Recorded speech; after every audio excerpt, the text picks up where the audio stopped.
Pour les événements de grande envergure, un Covid Pass est exigé, mais certains ont décidé d'aller plus loin. C'est le cas du Palais des Congrès à Bruxelles. Il entend être une zone Covid-safe et il accueillait aujourd'hui son premier congrès international depuis 18 mois. Un congrès de médecins urgentistes. Daphné Fanon, Rida Benmouna et Isabelle Eusen. 1 an et demi que le professeur Vincent n'a plus participé à un congrès international consacré à sa spécialité, les urgences et les soins intensifs. Et à Bruxelles, une première depuis le Covid. Les Américains, les Canadiens qui sont ici sont vraiment très peu inquiets. Alors qu'on pourrait penser que ceux qui viennent d'autres continents sont un petit peu sur la défensive. Eh bien pas du tout. Dans cette salle, les 600 personnes respectent bien les mesures sanitaires. Mais ce qu'elles ne savent pas, c'est qu'ici, on est allé plus loin que ce qu'exige le gouvernement, dans un but bien précis.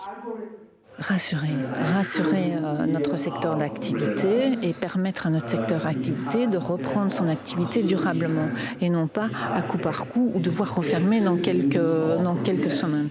Alors, on a installé des systèmes qui permettent notamment de purifier l'air. Et toutes les salles sont par exemple dotées de capteurs qui mesurent le taux de CO2. Tout ça est suivi de près sur des écrans. L'idéal, c'est que tout soit en vert.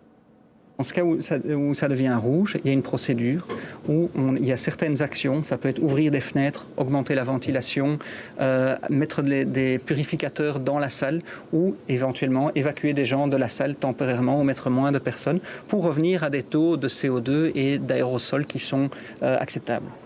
Et les responsables du Palais des Congrès espèrent bien, grâce à cet investissement, obtenir une certification prouvant que leurs bâtiments et leur organisation sont Covid-safe.